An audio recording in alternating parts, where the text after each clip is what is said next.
حسین حسین حسین حسین حسین حسین یا حسین حسین الغریب الغریب الحسین حسین الشہید الشہید الحسین حسین الغریب الغریب الحسین حسین الشہید الشہید الحسین.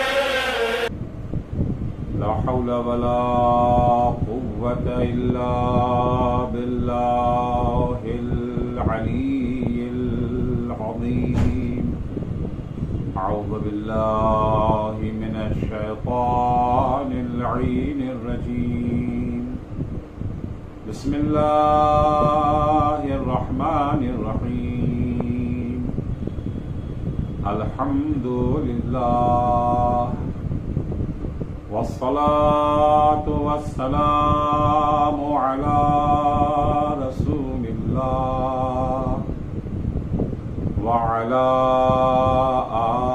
آله آل الله لا سيما بقية الله ولعنة الله على أعدائهم أعداء الله من يومنا هذا إلى لقاء الله.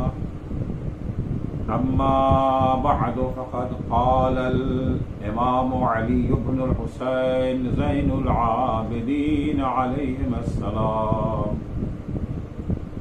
وأما حق بصرك فغضه عما لا يحل لك وترك ابتذاله إلا لموضع عبرة تستقبل بها بصره أو تستفيد بها علما فإن البصر باب الاعتبار. عزیزان گرامی، سید الساجدین زین العابدین امام نے علی بن الحسین علیہ السلام انسانی حقوق کی وضاحت کرتے ہوئے، انسانی حقوق کا منشور پیش کرتے ہوئے انسانی حقوق کے نفاذ کی ضمانت بھی فراہم کرتے ہیں، تاکہ انسانی حقوق صرف کاغذوں کی حد تک نہ رہ جائے، انسانی حقوق صرف خوشنما نعروں کی شکل تک باقی نہ رہے. امام یہ چاہتے ہیں کہ انسانی حقوق عملی شکل اختیار کریں، انسانی حقوق کے نفاذ کی ضمانت فراہم ہو جائے. لہذا امام نے انسانی حقوق بیان کرنے سے پہلے اللہ کا حق بیان کیا، اور اسے امام نے سب سے بڑا حق قرار دیا، حق اللہ الاکبر. وہ حق یہ تھا ہم اس کی عبادت کریں، اس کی اطاعت کریں، اور اس طرح سے عبادت و اطاعت کریں کہ اس کی عبادت و اطاعت میں کسی کو اس کا شریک قرار نہ دیں.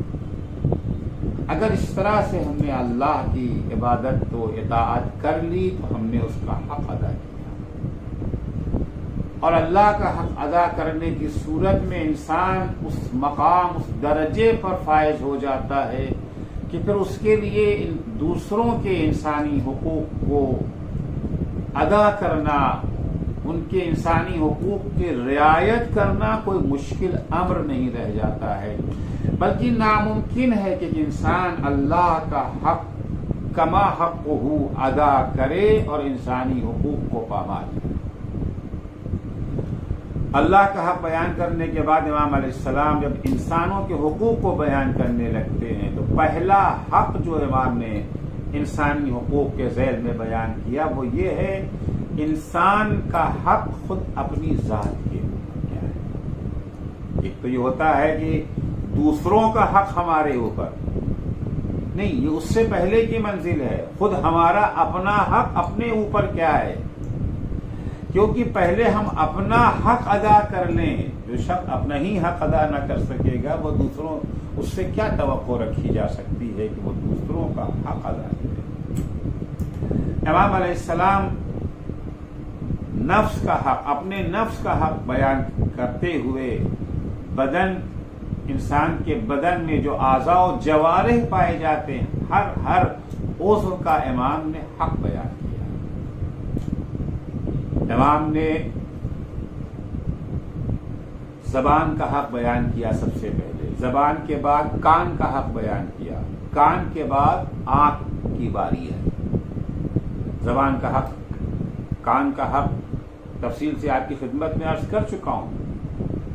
کل کی مجلس میں آنکھ کے حق کی طرف اشارہ کیا تھا. امام آنکھ کے حق کے سلسلے میں فرماتے ہیں وَأَمَّا حَقُّ بَصَرِكَ فَغَضُّهُ عَمَّا لَا يَحِلُّ لَكَ. تمہاری آنکھ کا حق تمہارے اوپر یہ ہے، تم پر فرض ہے. ظاہر سی بات ہے، جہاں حق ہوتا ہے وہیں فرض ہوتا ہے. دوسروں کا حق ہے کہ وہ اپنا حق ہم سے لیں، اور ہم پر فرض ہے کہ ہم ان کا حق ادا کریں. آنکھ کا ہم پر حق کیا ہے اور آنکھ کے سلسلے میں ہمارا فریضہ کیا ہے؟ فرماتے فَغَضُّهُ عَمَّا لَا يَحِلُّ لَكَ. اپنی آنکھوں کو بچائے رکھیں ان چیزوں سے جن پر نظر ڈالنا اللہ نے ہمارے لیے حلال نہیں قرار دیا. جن چہروں کو دیکھنا، جن چیزوں کو دیکھنا، جن اشیاء کا دیکھنا اللہ نے ہمارے لیے حرام قرار دیا ہے. ہماری ڈیوٹی ہے، ہماری ذمہ داری ہے، آنکھ کا حق ہمارے اوپر ہے کہ ہم اپنی آنکھوں کو ان چیزوں کو دیکھنے سے بچائے رکھیں، محفوظ رکھیں. وَتَرْكُ ابْتِغَاءِ لَهِ إِلَّا لِمَوْضِعِ إِبْرَةٍ. اور آنکھ کو صرف وہی استعمال کریں جہاں ہمیں عبرت حاصل ہو سکے. حصول عبرت کے لیے آنکھ کا استعمال کریں. یہ نعمت اگر خدا نے ہمیں دی ہے، اس نعمت کا غلط استعمال کرنا، بے جا بے محل استعمال کرنا اللہ نے ہمیں اس کی اجازت نہیں دی ہے. وہاں استعمال کریں، ان چیزوں کو دیکھیں جن کے دیکھنے سے ہمیں عبرت حاصل ہو. نستقبل بها بصرہ. ان جگہوں پر اپنی آنکھ کا استعمال کریں جس سے ہمیں بصیرت حاصل ہو سکتی ہے. ایک بصارت ہے، ایک بصیرت ہے. بصارت ہم نے چیز دیکھ لیا، یہ چیز کالی ہے، یہ چیز گوری ہے، یہ سفید ہے، یہ پیلی ہے، یہ نیلی ہے، یہ پیڑ ہے، یہ جانور ہے. یہ اجسام کی تشخیص، رنگوں کی تشخیص، یہ بصارت کا کام ہے. بصیرت حق و باطل میں تمیز دینے کا نام ہے. حق و باطل کو پہچاننے کو کہتے ہیں بصیرت. آنکھوں کا وہاں استعمال کرے جہاں ہمیں بصیرت حاصل ہو سکتی ہے. او تستفید بها علما. یا وہاں آنکھوں کا استعمال کریں جہاں ہمارے علم میں اضافہ ہو سکتا ہے. حصول علم کے لیے آنکھوں کا استعمال کریں. فَإِنَّ الْبَصَرَ بَابُ الْاعْتِبَارِ. کیونکہ یہ آنکھیں عبرت کے لیے دروازے کی حیثیت رکھتی ہیں. عزیزو، کل عرض کیا تھا کہ کان دل و دماغ کا دروازہ ہے. جو اطلاعات، جو انفارمیشن عقل تک پہنچتی ہے، اس انفارمیشن اور ان معلومات کو عقل تک پہنچانے کے لیے کان کے دروازے سے گزرنا پڑے گا. اسی طرح سے آنکھ بھی ایک دروازہ ہے. جتنی بھی معلومات، جتنی معرفت عقل تک پہنچتی ہے، عقل کے سارے ادراکات، عقل کے سارے معلومات کا وسیلہ دو چیزیں ہیں، کان اور آنکھ. کان بھی دروازہ ہے عقل و دماغ کا، اور آنکھ بھی دروازہ ہے دل اور دماغ کے لیے. جس طرح سے کان کی حفاظت واجب تھی، ہماری ذمہ داری تھی کہ کان کی حفاظت کریں اور اس کو صحیح جگہ پر استعمال کریں، اسی طرح سے آنکھ کی حفاظت بھی واجب ہے، اور صرف انہی مقامات پر آنکھ کا استعمال جائز ہے جنہیں اللہ نے حلال قرار دیا ہے، جہاں اس کا استعمال صحیح ہے. صحیح استعمال کریں آنکھ کا، غلط استعمال نہ کریں. امام علیہ السلام نے اس راہ میں پہلا قدم جو قرار دی، آنکھ کے سلسلے میں پہلی ذمہ داری جو ہماری قرار دی ہے، آنکھ کا پہلا حق جو ہمارے اوپر قرار دیا ہے، وہ یہ ہے کہ اپنی نگاہ کو، اپنی آنکھ کو ہر حرام چیز سے بچائیں.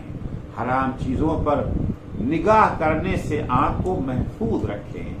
چنانچہ فرماتے ہوئے اما حق بصرک فغضہ عما لا یحل لک، آنکھ کا تم پر حق یہ ہے کہ اپنی آنکھ کو بچائے رکھو، چھکائے رکھو ان چیزوں کو دیکھنے سے جنہیں دیکھنے کی اللہ نے اجازت نہیں دی ہے، جن پر نظر ڈالنا اللہ نے حرام قرار دیا ہے. امام علیہ السلام کا یہ جملہ در حقیقت قرآن مجید کی سورہ نور کی آیت 30 اور 31 کی تشریح اور تفسیر ہے. وہیں سے امام نے اس کو اخذ کیا ہے. چنانچہ سورہ نور کی آیت 30 اور 31 میں ارشاد ہوتا ہے قل للمؤمنین یغضوا من ابصارهم ویحفظوا فروجهم، میرے حبیب مومنوں کو یہ پیغام دے دیجئے، مومنوں کو خدا کے اس حکم اور فرمان سے باخبر کر دیجئے کہ اللہ کا حکم یہ ہے کہ وہ اپنی نگاہوں کو نیچی رکھیں، ان چیزوں پر نظر نہ ڈالیں جن کا دیکھنا اللہ نے حرام قرار دیا ہے. نامحرم جسم سے، نامحرم چہرے سے اپنی نگاہوں کو بچائے رکھیں. وَيَحْفَظُوا فُرُوجَهُمْ، اور اپنی عفت و پاک دامنی کی حفاظت کریں. ذَلِكَ أَزْكَىٰ لَهُمْ، نامحرم چہروں سے اپنی نگاہوں کو بچائے رکھنا اور اپنی عفت و پاک دامنی کی حفاظت کرنا، یہی ان کے لیے زیادہ پاکیزہ عمل ہے. ان اللہ خبیر بما یصنعون، انہیں آگاہ کر دیجیے، انہیں بتا دیجیے کہ تم جو کچھ کرتے ہو اللہ کو سب کی خبر ہے. ممکن ہے کہ آنکھوں کے اشارے کو انسان نہ دیکھ سکے، کنکھیوں سے انجام دینے والے گناہ اور بدکاریوں سے انسان بے خبر رہ سکتا ہے، لیکن اللہ نہیں. اللہ تو وہ ہستی ہے کہ یعلم خائنۃ الاعین وما تخفی الصدور، اللہ آنکھوں کے اشاروں سے کیے گئے ہوئے گناہوں سے بھی باخبر ہے، حتیٰ دل میں چھپے ہوئے رازہائے نہا سے بھی وہ آگاہ ہے، اسے پتہ ہے. وَقُلْ لِلْمُؤْمِنَاتِ يَغْضُضْنَ مِنْ أَبْصَارِهِنَّ وَيَحْفَظْنَ فُرُوجَهُنَّ، یہ خطاب صرف مومن مردوں سے نہیں ہے بلکہ مومن عورتوں سے بھی کہہ دیجئے. یہی بعین ہی ذمہ داری، تمہاری بھی ڈیوٹی یہی ہے. تم بھی اپنی نگاہوں کو جھکائے رکھو اور اپنی عفت و پاک دامنی کی حفاظت کرو. وَلَا يُبْدِينَ زِينَتَهُنَّ إِلَّا مَا ظَهَرَ مِنْهَا، اور ان خواتین سے، ان مومن عورتوں سے یہ کہہ دیجئے، یہ پیغام انہیں دے دیجئے کہ اپنی زینتوں کو چھپائے رکھیں، ان کا اظہار نہ کریں، مگر وہ زینتیں جو خود سے آشکار ہیں، جو خود سے ظاہر ہیں، جیسے چہرہ ہے اور ہتھیلی ہے، ہاتھ کی ہتھیلی وغیرہ. وَيَضْرِبْنَ وَلْيَضْرِبْنَ بِخُمُرِهِنَّ عَلَى جُيُوبِهِنَّ، اور اس طرح سے دوپٹہ اوڑھیں، دوپٹہ سر کے علاوہ ان کے سینے کو بھی ڈھانک لیں. وَلَا يُبْدِينَ زِينَتَهُنَّ إِلَّا لِبُعُولَتِهِنَّ أَوْ آبَائِهِنَّ أَوْ آبَاءِ بُعُولَتِهِنَّ، اپنی زینتوں کو، اپنا میک اپ اپنا بناؤ سنگھار صرف اور صرف اپنے شوہروں تک محدود رکھیں، ان کی زینتوں کو صرف ان کے شوہر دیکھ سکتے ہیں، یا ان کے باپ دادا کے لیے جائز ہے، ان سے پردہ کرنا، ان سے چھپانا واجب نہیں ہے۔ او آبائے بعولتہن، یا اپنے شوہر کے باپ دادا سے، ان سے بھی حجاب، ان سے بھی پردہ واجب نہیں ہے۔ او ابنائے بعولتہن، یا ان کے شوہر کی جو اولاد ہے، شوہر کی اولاد چاہے ان کے بطن سے ہو یا کسی اور عورت کے بطن سے ہو، یعنی سگے بیٹے ہوں یا سوتیلے بیٹے ہوں۔ اور اخوانہن، اپنے بھائیوں سے بھی پردہ کرنا واجب نہیں ہے، زینتوں کو چھپانا اپنے بھائیوں سے بھی واجب نہیں ہے۔ او بنی اخوانہن، او بنی اخواتہن، اپنے بھتیجوں اور بھانجوں سے بھی، البتہ سگے بھتیجے اور بھانجے، سگے بھتیجے اور بھانجوں سے بھی حجاب واجب نہیں ہے، زینتوں کو چھپانا واجب نہیں ہے۔ او نسائہن، یا اپنی خواتین سے، یہ جو ہے مسلمان خواتین سے بھی زینتوں کو چھپانا واجب نہیں ہے۔ او ما ملکت ایمانہن، یا جو ان کے غلام ہیں، اپنے غلاموں سے بھی اپنی زینتوں کو چھپانا واجب نہیں ہے۔ او التابعین غیر اولی الاربہ من الرجال، یا وہ نوکر چاکر جو بے عقل ہیں، ناسمجھ ہیں، جو شہوت کے معنی و مفہوم کو سمجھتے ہی نہیں ہیں، آگاہ نہیں ہے، اتنی ان کے پاس عقل ہی نہیں ہے، شعور ہی نہیں ہے، ان سے بھی واجب نہیں ہے۔ او الطفل الذین لم یظہروا علی عورات النساء، ان بچوں سے بھی حجاب واجب نہیں ہے جو ابھی سن تمیز کو نہیں پہنچے ہیں، جو بچے پردے کے مقامات سے آشنا نہیں ہیں، جن کے اندر جنسی خواہش نہیں ہے اور نہ ان مقامات کی جنسی حیثیت سے آشنا ہیں، ان سے بھی اپنی زینتوں کو چھپانا واجب نہیں ہے۔ آخر میں جو جملہ قرآن فرماتا ہے وَلَا يَضْرِبْنَ بِأَرْجُلِهِنَّ لِيُعْلَمَ مَا يُخْفِينَ مِنْ زِينَتِهِنَّ، جب راستہ چلتی ہیں تو زمین پر پاؤں پٹک کے نہ چلیں تاکہ ان کی جو چھپی ہوئی زینت ہے وہ آشکار ہو جائے۔ بعض دفعہ بعض خواتین کا تصور یہ ہوتا ہے کہ صرف جسم پر کپڑا ڈال لینے کا نام ہی حجاب ہے۔ بعض خواتین ایسا حجاب کرتی ہیں کہ ان کے حجاب کے لیے بھی حجاب کی ضرورت ہے، ان کے حجاب کے لیے بھی حجاب کی ضرورت ہے۔ نہیں، معیار یہاں پر یہ ہے، اشارہ یہاں پر یہ ہے کہ پردہ کرنے کے بعد بھی ایسی حرکتیں نہ کریں جن سے جنسی جذبات بیدار ہو سکتے ہیں اور سماج میں اخلاقی برائیاں پھیل سکتی ہیں۔ عزیزو، یہ قرآن مجید میں سورہ نور کی آیت نمبر 30 اور 31 تھی کہ جہاں پر آنکھ کے سلسلے میں جو حکم دیا کہ شروع میں آنکھ کے حق کو بیان کیا گیا کہ اپنی آنکھوں کو جھکائے رکھیں، اس کے بعد پردے کے احکام بیان ہوئے۔ اسلامی تعلیمات کی روشنی میں آنکھ ہو یا کان، یہ دونوں ایک دروازے کے مانند ہیں۔ کان جو کچھ سنتا ہے اور آنکھیں جو کچھ دیکھتی ہیں، یہ دیکھ اور سن کر کے اپنے پاس اسے محفوظ نہیں رکھتی ہیں بلکہ اسے دل و دماغ کی طرف آگے بڑھا دیتی ہے۔ کان سن کر کے دل و دماغ کی طرف آگے بڑھا دیتا ہے، آنکھیں بھی دیکھنے کے بعد اسے دل و دماغ کی طرف پاس کر دیتی ہیں۔ جو کچھ کان سے سنا جاتا ہے اور جو کچھ آنکھوں سے دیکھا جاتا ہے، یہ کان سے سننے والی آواز، آنکھوں سے دکھنے والی تصویریں، یہ دل و دماغ کو متاثر کرتی ہیں۔ انسان جو کچھ دیکھتا ہے اس سے اس کا دل و دماغ متاثر ہوتا ہے، اس پہ اثر پڑتا ہے۔ انسان جو کچھ سنتا ہے اس کا بھی اثر اس کے دل و دماغ پر پڑتا ہے۔ جو کچھ انسان نے سنا ہے اگر وہ پاک و پاکیزہ اور طیب چیز ہے، جو انسان نے دیکھا ہے وہ اگر پاک و پاکیزہ حلال اور طیب چیز ہے، تو دل و دماغ بھی طیب و طاہر ہو جائے گا، علم و ادب و معرفت سے مالا مال ہو جائے گا۔ لیکن خدا نخواستہ اگر وہ زہر آلود چیزیں ہیں، اگر وہ مسموم چیزیں ہیں، تو دل و دماغ کو بھی وہ چیزیں مسموم بنا دیں گی، زہر آلود بنا دیں گی۔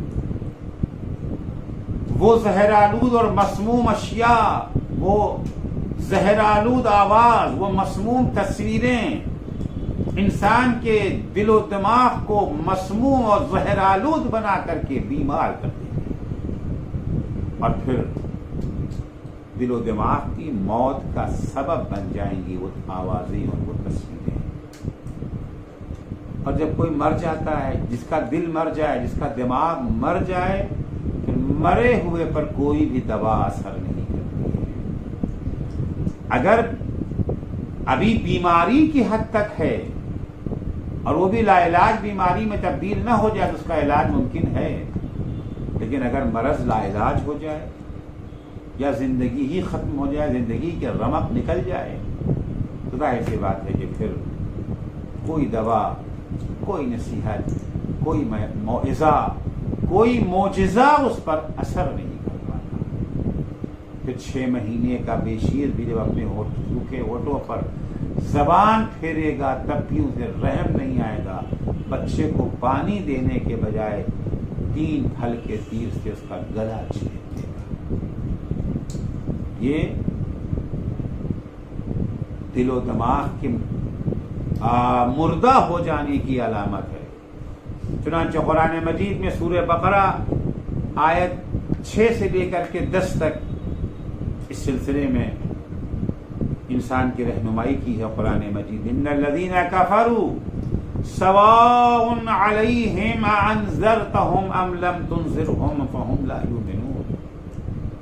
وہ کفار جن کا دل و دماغ مر چکا ہے، جن کا دل و دماغ لا علاج بیماریوں کا شکار ہو چکا ہے، آپ انہیں نصیحت کریں یا نہ کریں، آپ انہیں عذاب آخرت سے آگاہ کریں یا نہ کریں، عذاب آخرت کے بارے میں انہیں ہوشیار کریں یا نہ کریں، یہ سدھرنے والے نہیں ہیں، یہ ایمان نہیں لائیں گے۔ لا یؤمنون، یہ ایمان لانے والے نہیں ہیں۔ ختم اللہ علی قلوبہم وعلی سمعہم وعلی ابصارہم غشاوہ، کیونکہ ان کی آنکھوں پر پردے پڑ چکے ہیں، ان کا دل و دماغ مردہ ہو چکا ہے، مر گیا ہے ان کا دل و دماغ، مہر لگ گئی ہے ان کے یہ جو ہے وہ دل و دماغ پر۔ مہر خط کے آخر میں لگا دی، دے اینڈ، جہاں اب اس کے آگے کچھ نہیں ہو سکتا، اشارہ یہاں اسی کی طرف ہے، یعنی زندگی کا خاتمہ ہو چکا ہے، دل و دماغ ان کا مر چکا ہے، مردہ ہو گیا ہے ان کا دل و دماغ۔ وَلَهُمْ عَذَابٌ عَظِيمٌ، ایسے لوگوں کے لیے دردناک عذاب ہے، کیونکہ اب نہ کوئی نصیحت، نہ کوئی موعظہ، نہ کوئی معجزہ انہیں راہ راست پہ نہیں لا سکتا ہے کہ راہ راست پہ آ کر کے توبہ کر لیں۔ ظاہر سی بات، اگر توبہ کر لیں گے تو عذاب سے بچ جائیں گے، نہیں، اب ان کے مقدر میں عذاب عظیم ہی لکھا ہوا ہے۔ کوئی نصیحت، کوئی معجزہ، کوئی معجزہ انہیں راہ راست پر نہیں لا سکتا۔ یخادعون اللہ، دل کے مردہ ہو جانے، دماغ کے مردہ ہو جانے کا نتیجہ یہ ہے کہ یہ اللہ کو دھوکہ دینا چاہتے ہیں۔ یخادعون اللہ والذین آمنوا، یہ اللہ کو اور صاحبان ایمان مومنین کو دھوکہ دینا چاہتے ہیں۔ وما یخدعون الا انفسهم، یہ ان کی خام خیالی ہے کہ یہ اللہ کو دھوکہ دے رہے ہیں، یہ در حقیقت خود اپنے کو دھوکہ دے رہے ہیں۔ وما یشعرون، انہیں احساس نہیں ہے، یہ سمجھ نہیں پا رہے ہیں، یہ اپنے کو بڑا چالاک سمجھ رہے ہیں، ہم نے خدا کو دھوکہ دے دیا، یہ احمق ہیں، یہ خدا اور مومنین کو دھوکہ دینے کے بجائے خود اپنے نفس کو دھوکہ دے رہے ہیں، مگر انہیں احساس نہیں ہے۔ فی قلوبہم مرض فزادہم اللہ مرضا، آنکھ اور کان کے غلط استعمال کی وجہ سے ان کا دل مر چکا ہے، دل مردہ ہو چکا ہے، ان کا دل بیمار ہو گیا ہے، نتیجے میں ان کے مرض میں اضافہ ہی ہوتا جا رہا ہے۔ کل یہ اپنے کانوں سے غلط آوازیں سنتے تھے، وہ آوازیں سنتے تھے جن کو سننا اللہ نے حرام قرار دیا تھا، اپنی آنکھوں سے ان چیزوں کو دیکھتے تھے جسے اللہ نے دیکھنا حرام قرار دے دیا۔ اب ان کا عالم یہ ہو گیا ہے کہ اپنے کانوں میں روئی ڈال دیتے ہیں تاکہ حق کی آواز ان کے کانوں تک پہنچ نہ سکے۔ وَلَهُمْ عَذَابٌ أَلِيمٌ بِمَا كَانُوا يُكَذِّبُونَ، یہ جو اللہ کے نبیوں کو، اللہ کے برحق انبیاء کو چھٹلاتے ہیں، اس کی نشانیوں کا انکار کرتے ہیں، اس کے معجزات کی تکذیب کرتے ہوئے اسے جادو اور سحر قرار دیتے ہیں، ان کی انہیں سزا ملے گی دردناک عذاب کی شکل۔ تو کان اور آنکھوں کا غلط استعمال انسان کو کہاں تک پہنچا دیتا ہے، سبب بن جاتا ہے دل و دماغ کے مردہ ہو جانے کا۔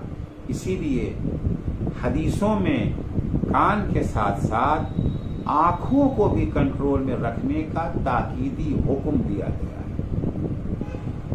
چنانچہ امام جعفر صادق علیہ السلام عبداللہ بن جندب سے فرماتے ہیں، عبداللہ بن جندب امام جعفر صادق علیہ السلام کے بڑے عظیم صحابیوں میں سے، 3 اماموں کی شاگردی اور صحابیت کا شرف حاصل ہے انہیں۔ امام جعفر صادق علیہ السلام، امام موسیٰ کاظم علیہ السلام اور امام علی الرضا علیہ السلام۔ عبداللہ بن جندب کو یہ شرف حاصل ہے کہ 8ویں امام نے گواہی دی اس بات کی کہ عبداللہ بن جندب سے امام بھی راضی ہیں، خدا بھی راضی ہے، پیغمبر بھی راضی ہے۔ ایک دن عبداللہ بن جندب امام علیہ السلام کی خدمت میں حاضر ہو کر کے سوال کرتے ہیں، مولا یہ بتائیے کہ آپ ہم سے راضی ہیں؟ ظاہر سی بات ہے کہ ہر مومن کو اس بات کا دھیان رہنا چاہیے، ہر مومن کی آخری خواہش یہی ہونی چاہیے، سب سے بڑی تمنا، سب سے بڑی آرزو یہی ہونی چاہیے کہ اس کا امام اس سے راضی ہے۔ دنیا راضی ہے یا نہیں ہے، حکومت اس سے راضی ہے یا نہیں ہے، خاندان، کنبہ، شہر بستی والے اس سے خوش ہیں یا ناراض، اس کی کوئی اہمیت نہیں ہے۔ اہمیت یہ ہے خدا اس سے راضی ہے کہ نہیں، پیغمبر اس سے راضی ہیں یا نہیں، امام اس سے راضی ہیں یا نہیں، یہ جانتے رہنا ہے، جائزہ لیتے رہنا ہے اپنا، کہیں ایسا نہ ہو کہ ہم تو اس غلط ظلم میں مبتلا ہیں کہ ہمارا امام تو ہم سے راضی ہے، لیکن در حقیقت امام ناراض ہے۔ لہذا عبداللہ بن جندب اتنے مقامات کے مالک ہونے کے باوجود یہ فکر ستا رہی ہے، کیا واقعی امام ہم سے راضی؟ چنانچہ 8ویں امام کے پاس آئے اور آنے کے بعد کہتے ہیں، مولا کیا آپ ہم سے راضی ہیں؟ امام قسم کھا کے کہتے کہ خدا کی قسم میں تم سے راضی ہوں، میرا خدا تم سے راضی ہے اور خدا کا رسول تم سے راضی ہے۔ کیا کہنا ان افراد کا جنہیں امام سند دے دیں اس بات کی کہ خدا راضی، رسول راضی، امام راضی۔ جسے امام سند دے دیں اسے عبداللہ بن جندب کہتے ہیں، اور جسے خدا سند دے دے اسے حسین ابن علی کہتے ہیں۔ یا ایتھا النفس المطمئنہ ارجعی الی ربک راضیۃ مرضیہ، اے نفس مطمئن پلٹا اپنے پروردگار کی طرف اس حال میں کہ تو اپنے پروردگار سے راضی ہے، تیرا پروردگار سے راضی ہے۔ تو عبداللہ بن جندب اتنی عظمتوں کے مالک ہیں۔ عبداللہ بن جندب سے خطاب کر کے امام جعفر صادق علیہ السلام فرماتے ہیں کہ جناب عیسیٰ نے اپنے حواریوں سے فرمایا تھا، کیا فرمایا تھا؟ آنکھوں کو قابو میں رکھنا، آنکھوں کا خیال رکھنا۔ دیکھو کبھی بھی تمہاری نظر ان چیزوں پر نہ پڑنے پائے جن کا دیکھنا اللہ نے، جن پر نظر ڈالنا اللہ نے تمہارے لیے جائز نہیں قرار دیا، حرام قرار دیا۔ ایاکم والنظرہ، اپنے کو حرام نگاہوں سے بچانا. فَإِنَّهَا تَزْرَعُ فِي الْقَلْبِ الشَّهْوَةَ، کیونکہ یہ حرام نگاہیں انسان کے اندر شہوانی قوتوں کو بیدار کرتی ہیں، شہوت کو بیدار کرتی ہیں. وَكَفَى بِهَا لِصَاحِبِهَا فِتْنَةً، اور حرام نگاہ ڈالنے والوں کے لیے یہی کافی ہے کہ یہ نگاہ اسے فتنوں میں مبتلا کر دیتی ہے، اسیر فتنہ کر دیتی ہے، فتنوں میں گرفتار کر دیتی ہے. طوبى لمن جعل بصره في قلبه ولم يجعل بصره في عينه. کیا کہنا ہے ان لوگوں کا جنہوں نے اپنے دل کو منور کر رکھا ہے، جن کے دل کی آنکھیں جو ہیں بیدار ہیں، جن کی دل کی آنکھیں بینا ہے، جن کی دل کی آنکھوں میں روشنی پائی جاتی. ہنر یہ نہیں ہے کہ ان آنکھوں میں روشنی پائی جائے، ان آنکھوں میں روشنی رہے کوئی حرج کی بات نہیں ہے، اچھا ہے، نعمت ہے، لیکن اصل نعمت یہ ہے کہ انسان کے دل کی آنکھیں روشن ہیں، انسان کے دل کی آنکھیں اندھی نہ ہونے پائیں. کیا کہنا ان لوگوں کا جو صاحب بصیرت ہیں، بصارت کے ہمراہ. ان آنکھوں کی روشنی کو بصارت کہتے ہیں، دل کی آنکھوں کی روشنی کو بصیرت کہتے ہیں. بصیرت عرض کیا میں نے حق و باطل میں تمیز دینے کی صلاحیت، حق و باطل کو پہچاننے کی صلاحیت. عزیزو، یہ حرام نگاہ انسان کو کس پستی میں لے جاتی ہے. ایک واقعہ آپ کی خدمت میں پیش کر رہا ہوں جسے مرحوم طبرسی نے تفسیر مجمع البیان میں سورہ حشر کی 16ویں آیت کے ذیل میں بیان کیا ہے. سورہ حشر کی 16ویں آیت میں ارشاد ہوتا ہے کمثل الشیطان اذ قال للانسان اکفر فلما کفر قال انی بریء منک انی اخاف اللہ رب العالمین. منافقوں کی مثال، منافق اس شیطان جیسے ہیں، اس شیطان جیسے ہیں کہ شیطان جب انسان سے کہتا ہے تم کافر ہو جاؤ، بس وسے پیدا کرتا ہے نا، دعوت دیتا ہے اللہ پر ایمان سے ہٹا کر کے کفر اختیار کرنے کی دعوت. شیطان نے جب انسان کو دعوت دی کہ تم کافر ہو جاؤ، اس احمق انسان نے شیطان کی دعوت کو قبول کرتے ہوئے کفر اختیار کر لیا. فلما کفر، جب انسان کافر ہو گیا شیطان کی آواز پر لبیک کہتے ہوئے، قال انی بریء منک، جب یہ کافر ہو جاتا ہے، راستے سے ہٹ گیا انسان، تو شیطان اس انسان سے کہتا ہے کہ میں تم سے بیزار ہوں. وہ تو شیطان کو دوست سمجھ کے آیا تھا، شیطان کی آواز پر اللہ کو چھوڑ کر کے شیطان کی آواز پر لبیک کہہ کر کے اس نے کفر اختیار کر لیا. جس دوست کی خاطر اس نے کفر اختیار کیا تھا وہی کہتا ہے میں تمہارا دوست نہیں، انی بریء منک، میں تو تم سے بیزار ہوں. انی اخاف اللہ رب العالمین، میں تو عالمین کے پروردگار اللہ سے ڈرتا ہوں. تو یہ آیت ہے قرآن مجید. اس کی تفسیر کے ذیل میں مرحوم طبرسی نے تفسیر مجموع البیان میں ابن عباس سے بڑی عبرتناک داستان نقل کی ہے، عبرتناک قصہ نقل کیا ہے. وہ فرماتے ہیں کہ بنی اسرائیل میں ایک بڑا زاہد و عابد شخص ہے جس کا نام تھا برسیسا. برسیسا بڑا عابد و زاہد تھا.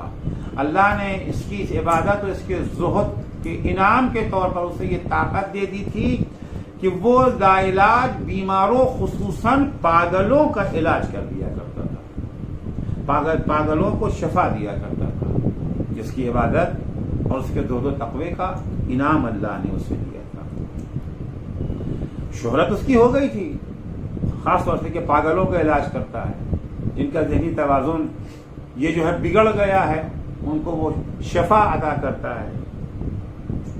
ایک دن اس کے پاس ایک خوبصورت حسین و جمیل رئیس زادی لائی گئی جو پاگل ہو گئی تھی، جس کا ذہنی توازن بگڑ گیا تھا۔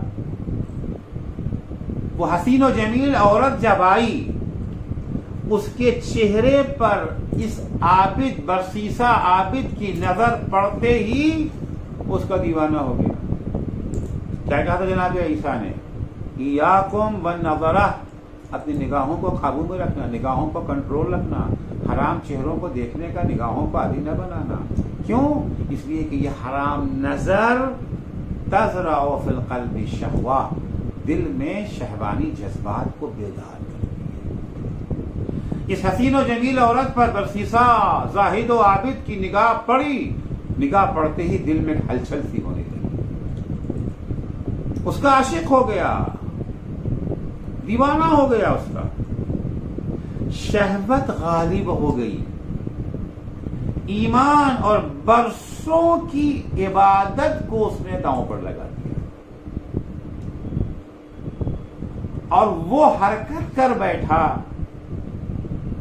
جو اسے نہیں کرنا چاہیے۔ اپنی عفت و پاک دامنی کو اس نے نیلام کر دیا۔ اب بہرحال ایک گناہ ہو گیا، اب خوف یہ بھی ہوا کہ اگر لوگوں کو خبر مل گئی، پتا چل گیا اگر کہ اس نے اس لڑکی کے ساتھ یہ عمل انجام دیا ہے، تو معاشرے میں اس کی ساری عزت خاک میں مل جائے گی، ذلیل و رسوا ہو جائے گا۔ ذلت و رسوائی سے بچنے کے لیے اس نے اس پاگل عورت کو قتل کر کے چپکے سے دفن کر دیا۔ کسی کو خبر نہ چلے گی، کسی کو پتہ نہ چلے گا۔ جو بتا سکتی تھی جس کے ساتھ یہ واقعہ ہوا، جب وہی دنیا میں نہیں ہے، لاش بھی دفن کر دی، کچھ بھی بہانہ کر دے تو بھاگ گئی، چلی گئی، کچھ بھی کہہ دے۔ لیکن بہرحال جرم چھپتا تو نہیں نہ ہے، انسان لاکھ جرم چھپانے کی کوشش کرے، مجرم ایک نہ ایک دن پکڑا ہی جاتا ہے۔ اتفاق سے اس لڑکی کے بھائیوں کو حقیقت کا پتہ چل گیا۔ وہ حاکم کے پاس گئے، جا کے انہوں نے اس کی شکایت کی، مقدمہ چلا۔ مقدمے کے نتیجے میں حاکم نے اس عابد کو طلب کیا، اس کا گناہ جب ثابت ہو گیا تو حاکم نے حکم دیا کہ اسے سولی پر لٹکا دیا۔ اس زمانے میں سولی پر لٹکانے کا طریقہ یہ تھا، بنی اسرائیل کے درمیان، عیسائیوں کے درمیان، یہودیوں کے درمیان طریقہ یہ تھا کہ صلیب جو آج عیسائی اپنے گلے میں جو ہے لٹکائے رہتے ہیں، جناب عیسیٰ کو صلیب پر چڑھانے کی یاد میں صلیب ہوا کرتی تھی، ایک لکڑی سیدھے میں، اس کے بعد اس طریقے سے اور ہاتھ پیر میں کیل ٹھوک کر کے اسی کے اوپر چڑھا دیے۔ کچھ دنوں تک انسان بھوکا پیاسا رہتے رہتے مر جاتا۔ اسے صلیب پر لٹکانے کا حکم دے دیا گیا، صلیب پر لٹکا دیا گیا، وہ صلیب پر لٹکا ہوا ہے۔ ایسے میں شیطان اس کے پاس آیا اور کہا، تمہاری ان تمام مصیبتوں کا میں ذمہ دار، تمہیں برگلانے والا میں تھا، تمہارے اندر وسوسہ پیدا کرنے والا میں تھا، تمہیں اس گناہ کی طرف لے جانے والا میں تھا، تمہاری تمام پریشانیوں کا ذمہ دار میں ہوں، اور اس مصیبت سے میں ہی تمہیں نجات بھی دلا سکتا ہوں۔ ہاں بھائی، نجات دلاؤ مجھے، جب تم ہی نے مجھے پھنسایا ہے، نجات دلاؤ، پھر نجات دلاؤں گا، شرط یہ ہے کہ تم سچے دل سے میری اطاعت کرنے کا وعدہ کرو۔ اگر تم سچے دل سے میری اطاعت کرنے کا وعدہ کرو گے تو میں تمہیں اس مصیبت سے نجات دلا سکتا ہوں۔ برسیسا نے کہا، میں تیار ہوں، میں تمہاری اطاعت کرنے کا، وہی جو زندگی گزار دیا خدا کی عبادت میں، اب شیطان کی عبادت کے لیے آمادہ ہو گیا۔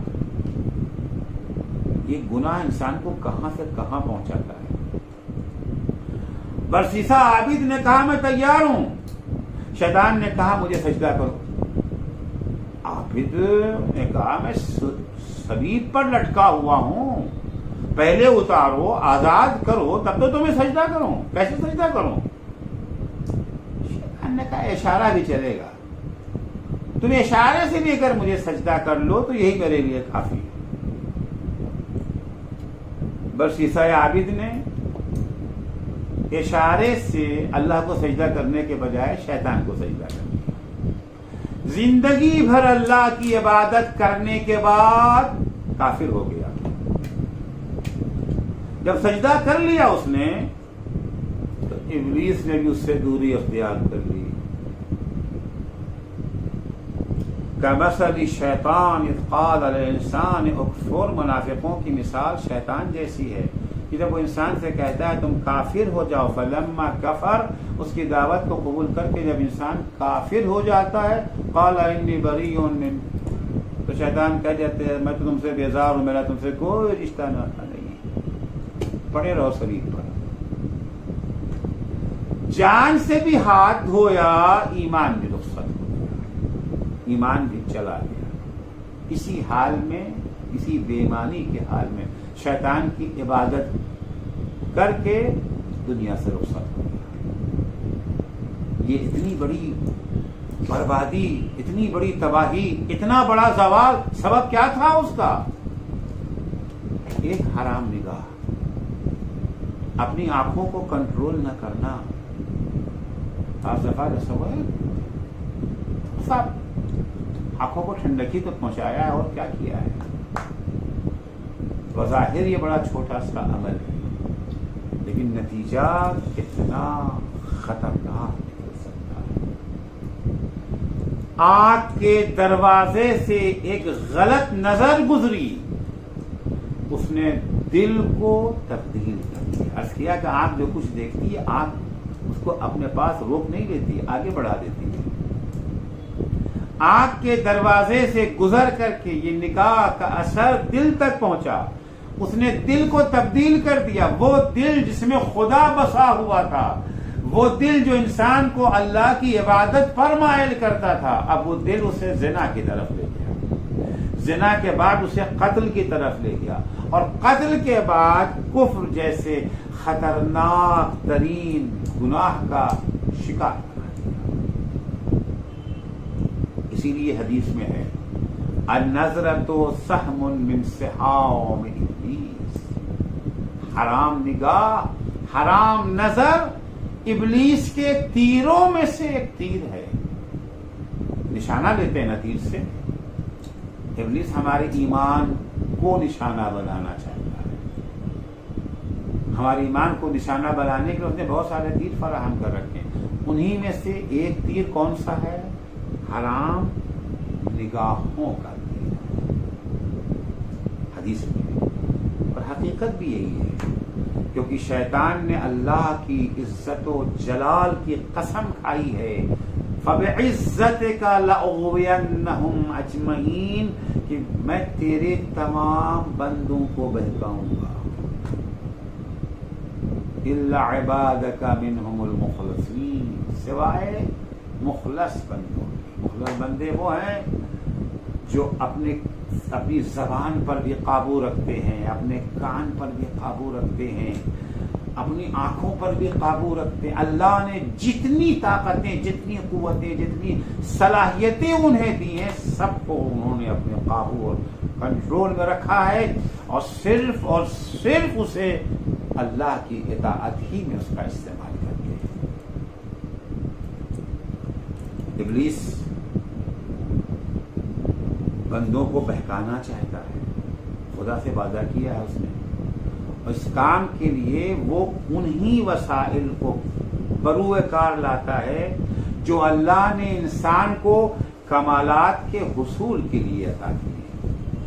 یہ ساری چیزیں جو اللہ نے ہمیں عطا کی ہیں، آنکھیں دی ہیں، کان دیا ہے، زبان دی ہے، ہاتھ پیر، عقل و خرد، ساری چیزیں جو اللہ نے عطا کی ہیں، یہ ہمیں کمالات کے حصول کے لیے عطا کی ہیں، کیونکہ ہم ان کے بغیر کمالات کو حاصل نہیں کر سکتے ہیں.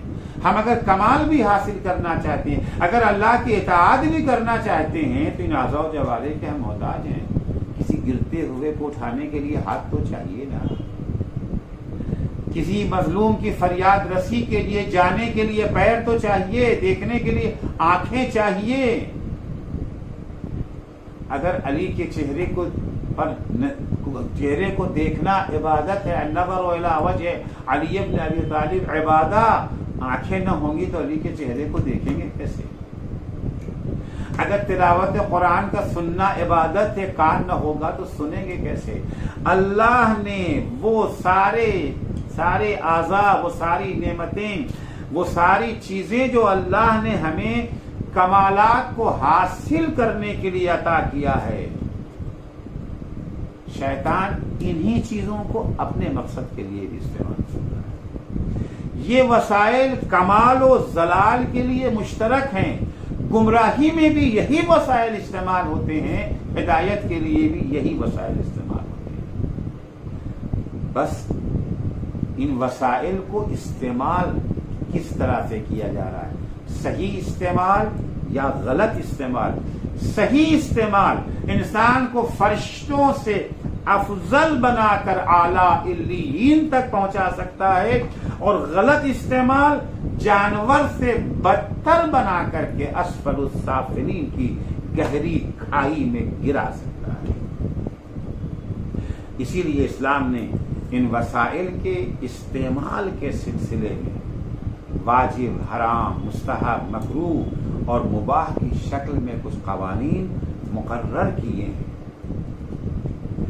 آنکھ بھی انہی وسائل میں سے ایک ہے، ایک نہایت قیمتی وسیلہ ہے آنکھ، لہذا اس کی حفاظت اور اسے کنٹرول میں رکھنا بہت ضروری ہے۔ مولا کائنات حضرت علی ابن ابی طالب علیہ الصلوۃ والسلام فرماتے ہیں کہ لیسا فی الحواس الظاہرہ شیء اشرف من العین، اللہ نے جتنے ہمیں احساس ظاہری دیے ہیں، ان احساس ظاہری میں سب سے برتر حس کا نام آنکھ۔ چکھنے کی طاقت دی ہے، سونگھنے کی طاقت ہے، سننے کی طاقت ہے، چھونے کی طاقت ہے، یہ سب ہمارے حواس سے ظاہرہ ہے نا۔ ان میں سب سے زیادہ اشرف، سب سے زیادہ بافضیلت، سب سے زیادہ اہمیت آنکھ کی ہے۔ فلا تعطوها شغلها فشغلکم عن ذکر اللہ، دیکھو یہ آنکھ ہے تو بہت قیمتی مگر خطرناک بھی ہے۔ آنکھ کی خواہشات پر ہمیشہ لبیک مت کہنا، آنکھ کے ہر تقاضے کو پورا مت کرنا۔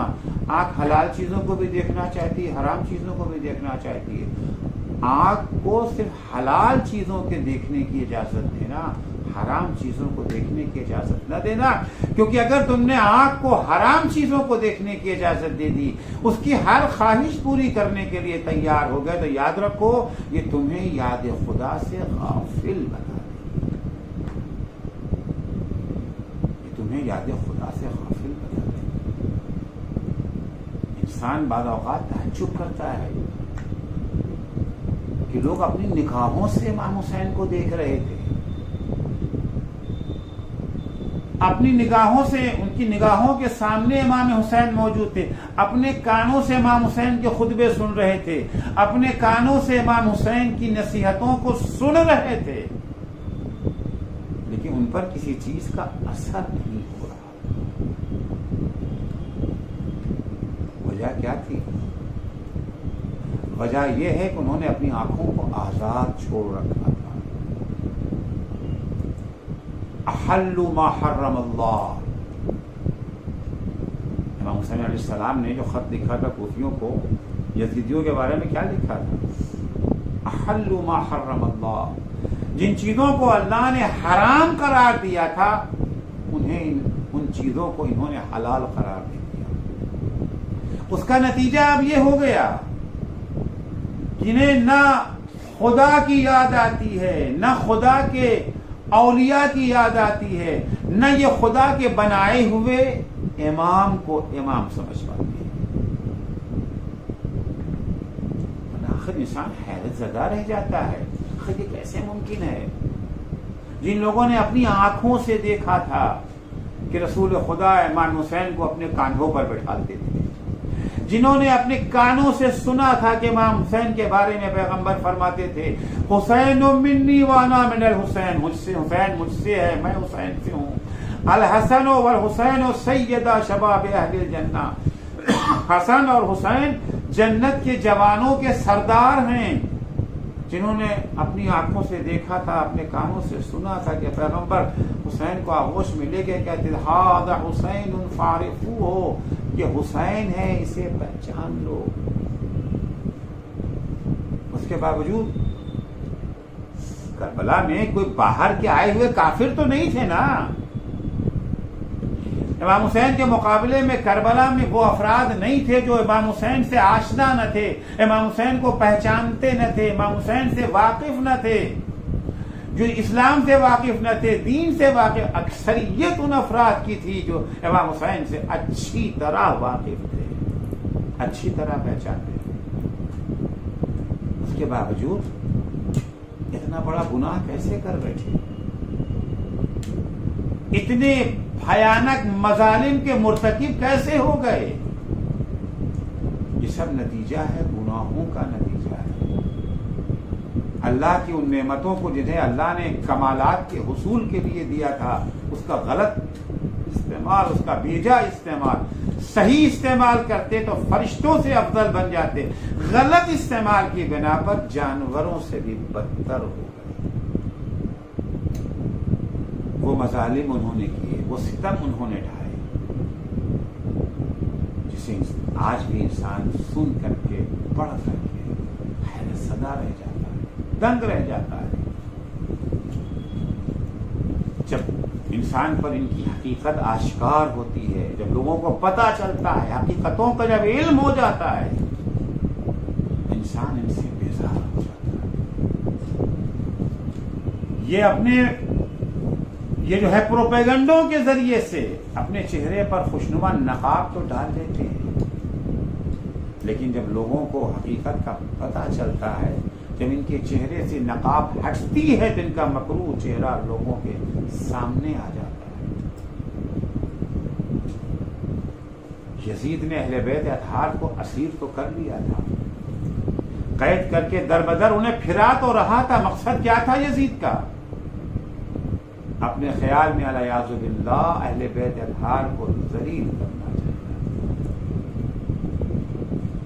لیکن امام حسین کچھ سمجھ کر کے اپنے ہمراہ جناب زینب کو لے کر کے آئے تھے۔ امام حسین سوچ سمجھ کے اپنے ہمراہ ام کلثوم کو لے کر کے آئے تھے۔ ان اللہ شاء یراہن سبایا، امام حسین جانتے تھے کہ میری بہنیں اسیر کی جائیں گی، اس کے باوجود اپنے ہمراہ لے کر کے آئے تھے، کیونکہ اگر زینب و کلثوم کے خطبے نہ ہوتے کوفہ و شام کے بازاروں میں، دربار یزید میں اگر جناب زینب کا وہ خطبہ نہ ہوتا، اتنی آسانی سے ان کے چہرے پر پڑی ہوئی نقاب تھوڑی ہو سکتی تھی۔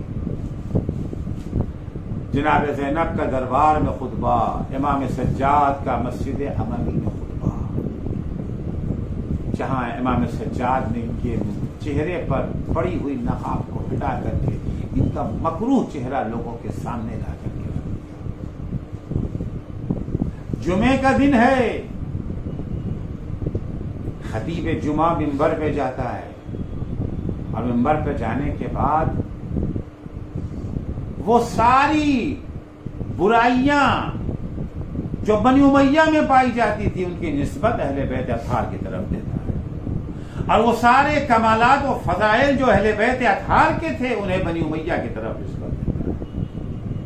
جب اس کا خطبہ ختم ہوا، ایک دفعہ امام سجاد کھڑے ہو گئے، یا یزید، پہلے تو خطیب کو خطاب کیا، ایھا الخاطب اشتریت سخط الخالق برضا المخلوق، اے خطیب تو نے بندے کو خوش کرنے کے لیے اللہ کو ناراض کر دیا، فَلْتَبَوَّأْ مَقْعَدَكَ مِنَ النَّارِ، اب تو اپنا ٹھکانہ جہنم میں ڈھونڈ لے۔ امام سجاد نے صرف اس خطیب کے بارے میں نہیں کہا ہے، قیامت تک آنے والے سارے خطیبوں کے لیے امام سجاد علیہ السلام نے انہیں یہ پیغام دے دیا ہے کہ ہوشیار رہنا، کبھی بھی بندوں کو خوش کرنے کے لیے خدا کو ناراض مت کرنا، ورنہ اپنا ٹھکانہ جہنم ہے۔ پھر امام یزید سے کہتے یا یزید اذن لی حتی عصد هذه العواد اتکلم بکلمات تکون للہ فیہا رضا ولہؤلاء الجلساء اجر وثواب، مجھے بھی اجازت دے کہ میں بھی لکڑیوں کی ڈھیر پر جاؤ۔ ممبر نہیں کہا، ممبر تو وہ ہوتا ہے جہاں سے حق بیان کیا جائے، جہاں سے باطل کی ثناخوانی کیا جائے، شکل چاہے اس کی ممبر کی ہو۔ امام سجاد اسے لکڑیوں کے ڈھیر کے سوا کچھ نہیں سمجھتے۔ مجھے بھی اجازت ہو کہ میں لکڑیوں کے ڈھیر پر جاؤں اور جا کر کے وہ باتیں کروں جس سے اللہ خوش ہو اور سننے والوں کو اجر و ثواب دے۔ بہت تفصیل ہے، اس کے وقت نہیں کہ میں پوری بات بیان کروں۔ کافی اصرار کے بعد، عوام کے اصرار، یزید تیار نہیں ہو رہا تھا، عوام کے اصرار سے مجبور ہو کر کے امام کو اجازت، امام نے آنے کے بعد جب تعارف کرایا میں کون ہوں، جو پروپیگنڈا بنی امیہ نے کیا تھا سارے پروپیگنڈے پر امام نے پانی پھیر دیا۔ میں ہمارا تعلق محمد مصطفیٰ سے ہے، علی مرتضیٰ سے ہے، انا ابن فاطمہ الزہرا، انا ابن خدیجہ الکبریٰ، میں فاطمہ زہرا کا لخت جگر ہوں، میں خدیجہ کبریٰ کا لخت جگر ہوں، انا ابن الحسین الشہید بکربلا، میں اس حسین شہید کا بیٹا ہوں جسے کربلا میں شہید کیا گیا، انا ابن من قتل عطشانا، میں اس کا بیٹا ہوں جسے پیاسا ذبح کیا گیا، انا ابن المذبوح من القفا، جسے پسے گردن سے ذبح کیا گیا، انا المطروح بکربلا، میں اس حسین کا بیٹا ہوں جس کا جنازہ بے گور و کفن کربلا میں چھوڑ دیا گیا، انا ابن مقطوع الاعضاء، میں حسین کا بیٹا ہوں جس کے کربلا میں بدن کے ٹکڑے ٹکڑے کر دیے گئے تھے۔ بحران مچ گیا، لوگ یزید پہ لعنت کرنے لگے، فضا دمشقی پلٹ گئی۔ یزید مجبوراً کہنا پڑا کہ اسے میری خطا نہیں تھی، وہ تو ابن زیاد نے حسین کو قتل کیا، میں نے تھوڑی کیا، میں نے تھوڑی کہا تھا۔ لوگوں نے کہنا شروع کیا قتل اگر ابن زیاد نے کیا، اسیر انہیں کون کیے ہوئے، قید انہیں کون کیے ہوئے۔ مجبور ہو گیا یزید اہل بیت اطہار کو رہا کرنے کے لیے۔ زندان میں پیغام آتا ہے امام سجاد کے پاس کہ یزید نے طلب کیا ہے۔ امام سجاد اپنی ہتھکڑیاں بیڑیاں سنبھالے ہوئے یزید کے دربار کی طرف روانہ ہوتے ہیں۔ جناب زینب کا دل دھڑکنے لگتا ہے، نہ جانے آج یہ ظالم میرے بھتیجے کے ساتھ کیا سلوک کرے گا۔ جب تک جناب امام سجاد واپس نہ آ گئے، جناب زینب در زندہ پہ کھڑی انتظار کرتی ہے۔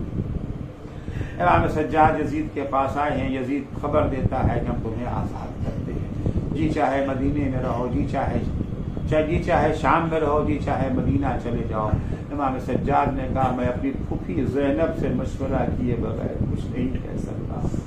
ہتھکڑیاں کھول دی گئی، گلے سے خاردار توق اتار دیا گیا، بیڑیوں سے رہائی مل گئی سید سجاد کو۔ اب جناب سید سجاد زندان کی طرف جب پلٹ کے آتے ہیں، زینب بے چینی سے بھتیجے کا انتظار در زندہ پہ کر رہی ہے۔ جب ایک دفعہ سید سجاد پہ نظر پڑی، زینب نے کیا دیکھا، اب ہاتھوں میں ہتھکڑی نہیں ہے، پیروں میں بیڑیاں نہیں ہے، گلے میں خاردار توق نہیں۔ بیٹا سید سجاد کیا ہوا؟ کہا پھوپھی اماں یزید نے ہمیں رہائی دے دی ہے اور اختیار دیا ہے، چاہے شام میں رہے چاہے مدینہ چلے جائے۔ بیٹا تم نے کیا جواب دیا؟ امام سجاد کہتے پھوپھی اماں میں آپ سے مشورہ کیے بغیر کیسے جواب دے سکتا تھا؟ جناب زینب کہتی بیٹا ہم مدینے جائیں گے، ضرور جائیں گے، مگر ابھی نہیں۔ بیٹا جدید سے جا کے کہو کہ جب سے میرا بھیا مارا گیا ہم اپنے بھائی پر رو نہ سکے ہیں، اس کا ماتم نہ کر سکے ہیں۔ ہم چاہتے ہیں کہ اپنے بھائی کی مجلس منعقد کریں، اپنے بھائی پر گریہ و ماتم کرنا چاہتے ہیں۔ یزید کے حکم سے گھر خالی کیا گیا، اہل بیت اطہار کو قید خانے سے نکال کے اس گھر میں منتقل کر دیا گیا۔ عزیز و شہر میں اعلان ہو گیا حسین کی بہن زینب نے اپنے بھائی کی مجلس منعقد کی ہے. جو شریک ہونا چاہتا ہے شریک ہو جائے. عزیزو شام کی عورتیں مجلس میں آئیں. ہر مجلس میں ایک ذاکر ہوتا ہے جو مصائب کربلا بیان کرتا ہے. ذاکر وہ ہوتا ہے جس نے کربلا کی مصائب کو اپنی آنکھوں سے دیکھا نہیں ہے, کتابوں میں پڑھا ہے, دوسروں سے سنا ہے. لیکن عزیزو یہاں ذاکرہ کسی سے سن کے بیان نہیں کر رہی ہے, وہ زینب ذاکرہ ہے جس نے اپنی آنکھوں سے دیکھا تھا, جس کی نگاہوں کے سامنے حسین کی لاش گھوڑے کی ٹانپوں سے پامال کی گئی تھی. اجرکم اللہ. جناب زینب مصائب پڑھ رہی ہیں, واقعات کربلا کو بیان کر رہی ہیں, عورتوں میں کوہرام مچا ہے, دہاڑے مار مار کر کے عورتیں رو رہی ہیں. جناب زینب ایک دفعہ امام سجاد سے کہتی ہے, بیٹا سید سجاد, یزید سے کہو کہ شہداء کے سر ہمارے پاس بھیج, ایک دفعہ ہم ان کی زیارت کر.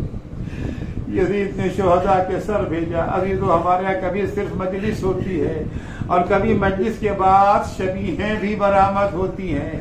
جب شبیہیں برآمد ہوتی ہیں تو کوہرام مچ جاتا ہے. عزیزو مصائب کربلا زینب بیان کر رہی تھی, اچانک شہداء کے سر آئے. علی اکبر کا سر, عباس کا سر, اون و محمد کا سر, حسین کا سر. جب شہداء کے سر آئے کوہرام مچ گیا. بیویاں آگے بڑھیں. ام فروا نے آگے بڑھ کر کے قاسم کا سر لے لیا, کسی نے علی اکبر کا سر لیا, رباب نے علی اصغر کا سر, زینب نے اپنے ماجائے حسین کا سر آگے بڑھ کر کے لے لیا. 2 سر رہ گئے تھے جن کا لینے والا کوئی نہ تھا. شام کی عورتوں نے کہا, ارے کیا اس کی ماں دنیا سے گزر چکی. کسی نے کہا, بی بی ایسا نہ کہو, ان کے اون و محمد ہے, ان کی ماں زینب ہے, مگر زینب ابھی اپنے ماں جائے کا غم منا رہی ہے. الا لعنت اللہ علی قوم الظالمین وسيعلم الذين ظلموا أي منقلب ينقلبون. بہرحال تجھے واسطہ ہے محمد و آل محمد علیہ السلام کا, ہماری اس مختصر سی عبادت کو قبول فرما. پالنے والے صدقے میں محمد و آل محمد علیہ السلام کے ہمیں توفیق عنایت فرما کہ جو نعمتیں تو نے ہمیں حصول کمال کے لیے دی ہیں ہم ان کا صحیح استعمال کر کے فرشتوں سے افضل بن جائیں. خدایا ہمیں ان کے غلط استعمال سے ہمیشہ محفوظ رکھنا. بار الہ صدقے میں اہل بیت اطہار علیہ السلام کے, شیعیان حیدر کرار, محبان اہل بیت اطہار, زائران سید الشہداء, عزاداران مظلوم کربلا دنیا میں جہاں کہیں بھی ہیں, ان کی جان, مال, عزت, آبرو کی حفاظت فرما. معبود تجھے واسطہ ہے محمد و آل محمد علیہ السلام کا, مراجع کرام اور رہبر معظم انقلاب اسلامی کی حفاظت فرما. امام زمانہ کے ظہور میں تعجیل فرما. جب حضرت کا ظہور ہو تو ہمارے اعمال ایسے ہوں ہم ان کے اصحاب و انصار میں شمار ہو سکے. اللہم عجل فی فرج مولانا صاحب الزمان واجعلنا من اعوانہ و انصار.